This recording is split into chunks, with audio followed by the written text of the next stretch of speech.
wabarakatuh. Waalaikumsalam. Yang saya hormati Bapak Muhammad Alif Farhan selaku fasilitator saya, dan yang saya hormati pula Bapak Suprapto selaku pengajar praktik saya. Pada kesempatan kali ini saya akan mengadakan praktik kucing dalam rangka supervisi akademik dengan rekan saya Ibu Miswatun Afifah. Pada kesempatan ini saya melaksanakan kegiatan awal pada praktik supervisi akademik, yaitu praobservasi. Berikut adalah kegiatan praobservasi saya.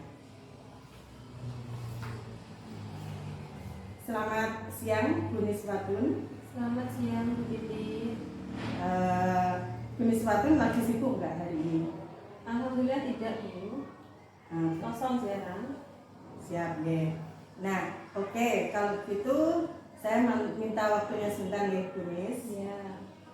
Seperti yang sudah saya utarakan ke panjenengan beberapa hari yang lalu, bahwasanya saya akan melaksanakan rangkaian supervisi akademik di kelasnya atau di mata pelajarannya Bu Miswatun. Nah, kegiatan supervisi akademik ini bertujuan untuk membantu Bu Mis dalam mengembangkan atau meningkatkan kompetensi Bu Miswatun yang berkaitan dengan kompetensi mengajar tentunya. Di sini Bu Miswatun bisa berbicara atau bercerita, ngobrol santai-santai saja. Kemudian kegiatan praobservasi ini saya lakukan tentunya adalah untuk melihat kesiapan panjenengan nanti dalam rangka kegiatan pembelajaran di kelas yang akan panjenengan laksanakan besok. Dari pertemuan kita hari ini Bu Nis, kira-kira apa yang panjenengan harapkan dari obrolan yang akan kita lakukan hari ini? Jadi yang saya harapkan dari obrolan ini saya bisa sharing ke Bu Titi tentang rencana pembelajaran saya. Kemudian saya bisa mendapatkan masukan atau feedback dari Bu Titi yang mungkin bisa bermanfaat untuk proses pembelajaran yang akan saya lakukan besok. Oke, berarti kita nanti akan ngobrol, berbagi pengalaman, ya kan Bu Nis? Ya. Semoga ini nanti membawa manfaat bagi saya dan juga panjenengan dalam hal pengembangan diri, ya kan Bu? Nah, kalau boleh tahu Bu Nis, apa ya nanti materi yang akan panjenengan sampaikan ketika proses pembelajaran? Untuk pembelajaran besok, materi yang akan saya sampaikan itu tentang jenis-jenis peta berdasarkan skalanya. Peta berdasarkan skalanya, berarti nanti di situ ada menghitung skala kan ya? Atau bagaimana? Ya, bisa. Gitu. Nah, tujuan pembelajaran yang sudah Ibu susun kira-kira apa Bu Nis? Tujuan pembelajarannya nanti saya harapkan siswa bisa membedakan jenis-jenis peta itu berdasarkan skalanya. Ya. Berarti jenis-jenis peta gitu ya. Ya. Nah, adakah kendala yang mungkin akan Bu Miswatun hadapi ketika berhadapan dengan anak secara langsung, kan? Kalau untuk kendala yang biasanya saya hadapi itu tentang kemampuan siswa dalam menangkap materi pembelajaran. Jadi perbedaan kemampuan siswa, kalau sekarang itu banyak sekali siswa yang sering merasa cepat bosan. Jadi baru diajar sebentar sudah, Bu kapan istirahat? Bu sudah belum? Seperti itu. Jadi mungkin kendalanya di situ. Itu mungkin kendala yang umum ya terjadi, karena mungkin basicnya anak sekarang dengan dulu itu beda ya. Betul sekali. Apalagi kita mengajar di sekolah tingkat SMA.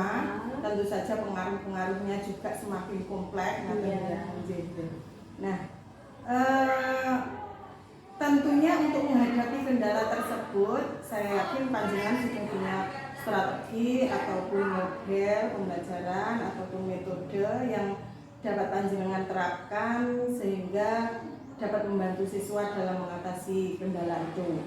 Nah, coba saya mohon Bu Miswatun menceritakan secara singkat saja kira-kira seperti apa kegiatan pembelajaran panjenengan besok itu? Ya, jadi untuk pembelajaran besok itu saya akan mencoba untuk mengikuti apa yang disukai siswa. Jadi anak-anak sekarang kan banyak yang membawa HP. Siap. Jadi untuk pembelajaran itu saya akan mencoba menyuruh siswa mencari sumber belajar dari yang mereka sukai. Jadi misal nanti kalau ada anak-anak yang suka lihat YouTube, coba dicari materi pembelajaran dari YouTube. Kemudian yang suka medsos, coba sih kita cari di TikTok tuh ada nggak sih materi pembelajaran kita gitu. Jadi jangan hanya melihat hal-hal yang mungkin kurang berguna dari teknologi. Jadi kita manfaatkan teknologi untuk yang lebih berguna gitu.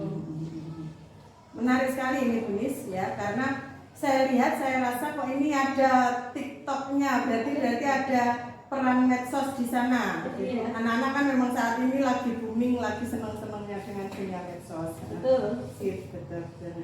Nah,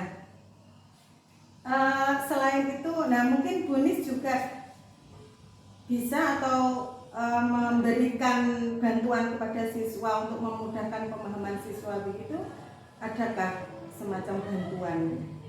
Ada. Kalau untuk itu saya sudah menyiapkan link-link. Jadi misal kalau anak-anak kesulitan mencari sumber belajarnya, saya menyiapkan link atau situs yang bisa mereka kunjungi untuk bisa mendapatkan materi pelajaran yang saya maksudkan tadi. Oh, berarti sudah difokuskan ngaten nggih. Berarti tidak anak-anak tidak melenceng dari apa yang kita inginkan. Sip, ya. Setuju. Nah, itu berkaitan dengan kegiatan pembelajaran besok ya. Nah, kira-kira Bu Nis dalam mempersiapkan kegiatan pembelajaran itu adakah masih adakah misalkan kekurangan dalam hal persiapan untuk pembelajaran besok itu? Kalau untuk kekurangannya saya masih menyesuaikan, masih membuat untuk LKPD-nya masih belum selesai 100%, jadi saya masih membuat itu. Ya, jadi link-linknya juga mungkin biar banyak sumber, jadi saya juga masih mencari-cari. Oke. Nah, kapan akan Bu Nis lakukan atau mulai untuk hal ini membuatnya? Mungkin nanti setelah jam belajar saya selesai atau bisa saya lanjutkan nanti malam di rumah sambil saya membuka-buka HP gitu. Kira-kira ada yang dapat membantu Bu Nis Watun dalam hal ini? Mungkin Bu Titik besok bisa membantu saya. Oh iya. Ini ya, karena kita beda mata pelajaran, otomatis nanti kita saling melengkapi. Mungkin di mata pelajaran saya seperti ini, di panjenengan mungkin bisa di ATM. Mungkin untuk ini Bu Titik bisa membantu saya mengawasi, karena anak-anak banyak sekali. Siap. Bentuk kelompok, jadi biar anak-anak tidak keluar dari materi itu, kita awasi bersama-sama. Siap. Semoga saya nanti bisa memberikan bantuan itu ya. Nah, Bu Nis, dari kegiatan supervisi akademik yang kita lakukan hari ini, tentunya ada satu atau beberapa kompetensi dari Bu Nis Watun pribadi atau diri sendiri yang ingin panjenengan kembangkan. Kira-kira area kompetensi apa yang ingin panjenengan kembangkan? Yang ingin saya kembangkan di sini khususnya pengembangan diri saya pribadi dalam membuat metode pembelajaran yang sesuai dengan minat anak. Yang berdiferensiasi gitu ya. Jadi agar yang dihasilkan dan prosesnya itu bisa berbeda dan anak menjadi tidak bosan dalam pembelajaran. Nah, untuk mengembangkan kompetensi itu pastinya ada strategi yang dapat dilakukan. Kira-kira apa saja bisa dijelaskan? Kalau untuk saya pribadi, saya akan terus belajar lagi tentang teknologi terkini. Saya akan bertanya pada anak-anak yang lagi booming sekarang apa sih. Kemudian saya akan melihat di situ apakah bisa dikaitkan dengan pelajaran. Kemudian selain itu saya juga untuk meningkatkan diri saya dengan rutin mengikuti MGMP, mapel geografi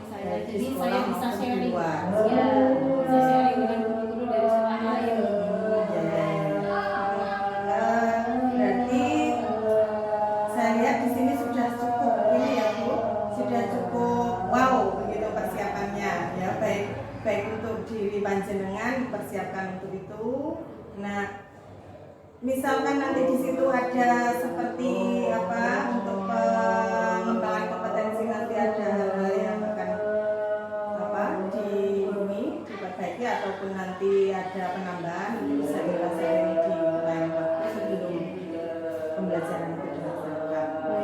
Oke. Baik, Miss. Saya rasa perbincangan kita kali ini sudah ini ya, sudah sesuai dengan apa yang sesuai tahap-tahapannya coaching. Nah, saya mengucapkan terima kasih yang sebesar-besarnya atas waktu yang panjenengan luangkan. Sama-sama. Semoga kegiatan ini tidak membuat beban pikiran panjenengan. Insya Allah tidak. Kita buat ini enjoy saja. Ya. Terima kasih atas waktunya. Demikianlah praktek coaching yang telah kami lakukan. Apabila ada kekurangannya, saya mohon maaf yang sebesar-besarnya. Akhir kalam, wassalamualaikum warahmatullahi wabarakatuh. Waalaikumsalam warahmatullahi wabarakatuh.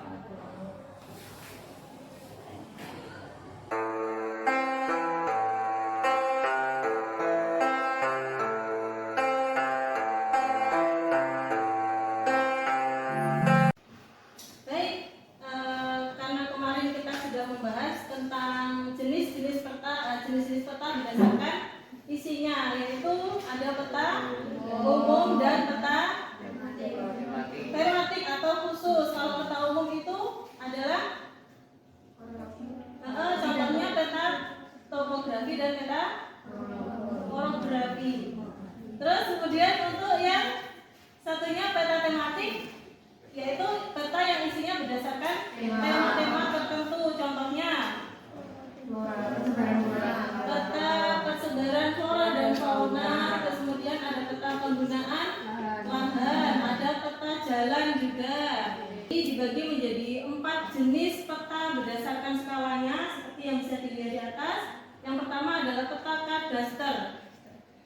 Peta kadaster itu di situ disebut sangat besar. Kenapa? Karena wilayah yang digambarkan itu seperti diperbesar atau di zoom. Jadi kalau kita melihat peta kan wilayahnya kecil. Ibu yaitu 1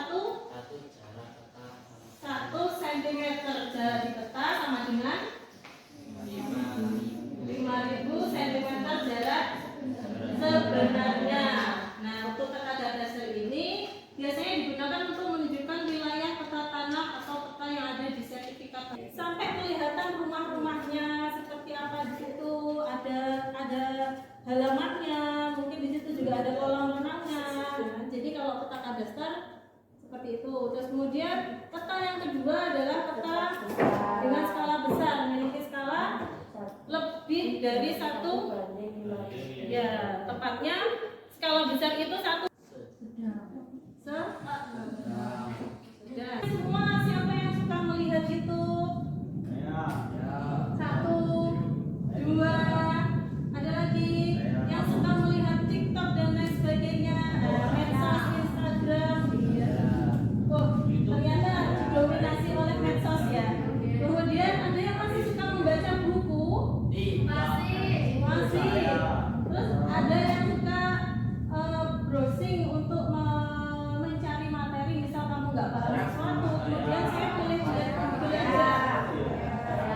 Oke, berarti masih banyak ya. Berdasarkan kesukaan kalian itu.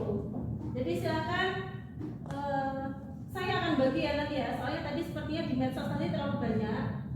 Jadi akan ada 4 kelompok.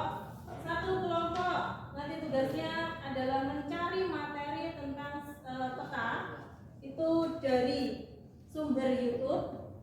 Kemudian yang kedua kelompok yang kedua itu mencari materi tentang peta berdasarkan dari medsos, dari TikTok atau Instagram atau Facebook mungkin. Kita cari-cari apakah ada ternyata di situ. Nah, ternyata. Terus kemudian yang ketiga, kelompok yang ketiga nanti mencari materi dari sumber Google. Terserah, bisa dari ruang guru pasti ada. Bisa dari ya. Terus kemudian yang keempat adalah kelompok kutu buku, karena tetap mencari materinya dengan bersumberkan dari buku. Nah, nanti biasa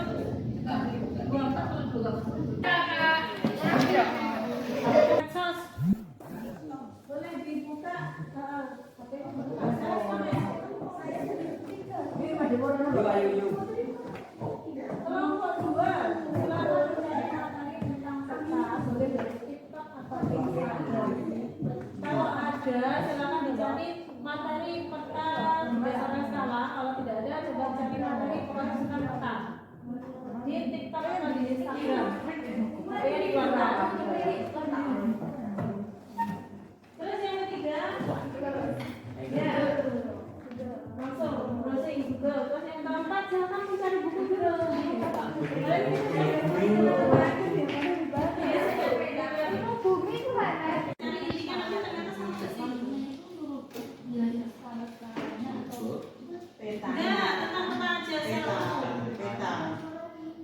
Menjelaskan petanya.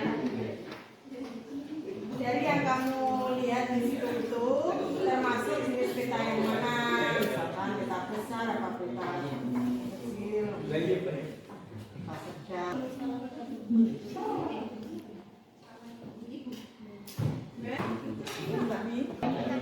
Itu terangnya adalah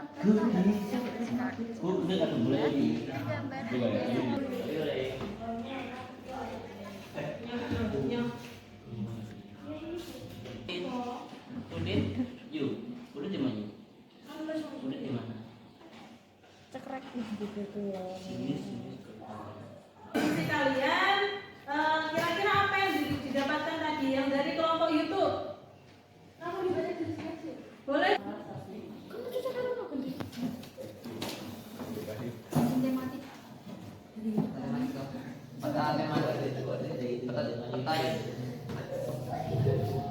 Peta tematik, peta yang memberikan gambaran berdasarkan tema tertentu. Contoh, gambaran flora dan fauna. Dari apa? Dari proses apa tadi menemukannya?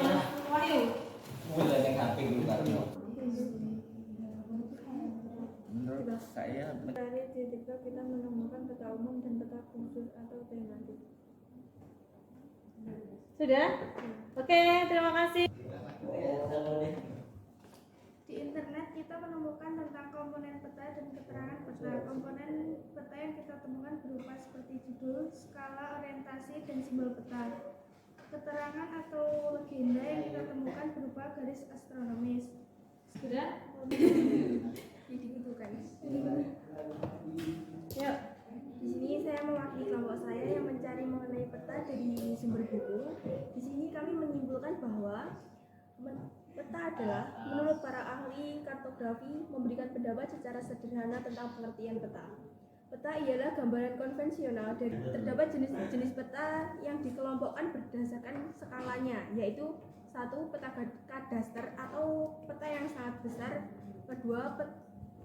Peta besar, 3. Peta sedang, 3. Peta kecil, dan 5 adalah peta geografi. Dua jenis yaitu peta topografi dan peta porografi. Di sini juga memberikan penjelasan mengenai Jadi bisa disimpulkan ketika kita mau mencari materi atau sumber belajar dari mana saja ternyata ada. Terus berarti kita harus memanfaatkan HP kita. Jangan hanya buat game, jangan hanya buat bermain. Ternyata di situ banyak sekali materi, gak hanya peta. Kalau kamu mau mencari juga dari pelajaran lainnya itu ternyata banyak sekali. Terus kemudian ternyata dari kesimpulan teman-teman tadi yang paling lengkap adalah kelompok buku. Kenapa? Ya, karena di buku informasinya lebih banyak, isinya lebih ya. Terus pentingnya kalian untuk membaca buku, betul sekali. Oke, terima kasih. Mungkin cukup untuk pertemuan kali ini. Untuk selanjutnya kita akan lanjutkan dengan menggambar peta dunia.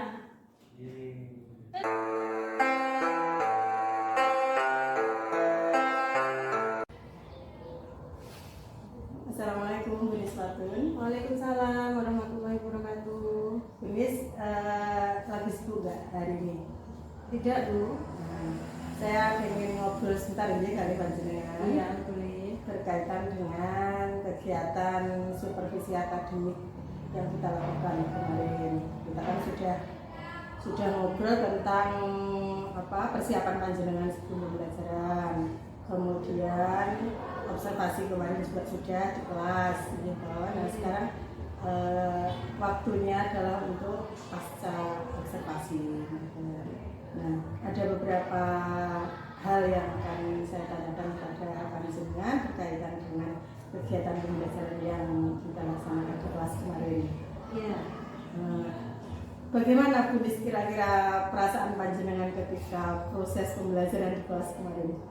Alhamdulillah saya sangat senang Bu, karena kalau melihat kemarin waktu di kelas sepertinya anak-anak juga banyak yang tertarik dengan model pembelajaran kemarin, jadi bisa menghilangkan kebosanan mereka untuk belajar. Saya lihat memang seperti itu ya Bu Nis, jadi anak-anak antusias karena sesuai dengan dunianya, jadi ada medsos, ada kemudian apa itu googling dan seterusnya, seperti itu. Nah, semua yang Bu Nis rencanakan kemarin apakah sudah berjalan dengan baik atau sesuai dengan RPP yang panjenengan buat? Kalau menurut saya sudah ya lebih dari 50%, 80%, 90% sesuai dengan apa yang saya rencanakan. Baik. Nah, lalu model pembelajaran yang kemarin itu kira-kira bisa diterapkan nggak Bu Nis untuk materi-materi atau mungkin bahkan di mapel yang lain mungkin? Saya rasa bisa, karena kalau kita melihat browsing atau di medsos kan sudah banyak juga konten-konten yang isinya itu tentang materi-materi pelajaran untuk SMA, itu kan sudah banyak sekali. Ya, dan saya pun juga sering melihat misalkan trik-trik pembelajaran matematika yang menyenangkan ataupun pelajaran yang lain di TikTok banyak sekali. Banyak sekali. Siap ya. Nah, jadi Bu Nis ada atau memiliki rencana tindak lanjut dari strategi atau metode yang panjenengan laksanakan di kelas kemarin? Untuk tindak lanjutnya mungkin akan lebih saya perbaiki di pengawasan anak, terus kemudian penggunaan HP-nya juga, terus kemudian untuk pengambilan nilainya juga Bu. Kemarin saya rasa sepertinya belum sempurna sekali. Jadi mungkin masih banyak juga, masih ada juga anak yang tidak ikut mengerjakan dengan temannya, dengan kelompoknya. Jadi itu sepertinya harus saya perbaiki lagi. Ya memang segala sesuatu itu pasti tidak ini ya Bu Nis ya, tidak akan sesempurna yang kita rencanakan, itu pasti ada sekian persen, 0, berapa persen itu pasti ada lagi. Pasti ada. Ya betul.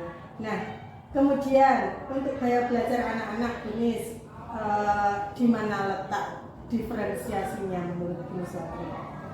Letak diferensiasinya kalau dari pelajaran kemarin ini dari minat anak atau kesukaan anak yang berbeda-beda. Jadi ada anak yang suka membaca buku, ada anak yang suka melihat medsos, melihat TikTok, kemudian ada yang suka lihat video di YouTube. Jadi itu mengikuti minat anak gitu. Oh iya betul. Berarti gaya belajar anak yang ingin menyesuaikan IT, ingatan ya. Nah, saya kira itu cukup Bu Nis yang perlu saya tanyakan kepada panjenengan. Semoga apa yang kita praktekkan dari awal sampai hari ini itu membawa keberkahan, membawa manfaat bagi saya dan panjenengan, dan juga untuk anak-anak tentunya. Ya, terima kasih atas waktunya Bu Nis. Sama-sama Bu Titi. Assalamualaikum.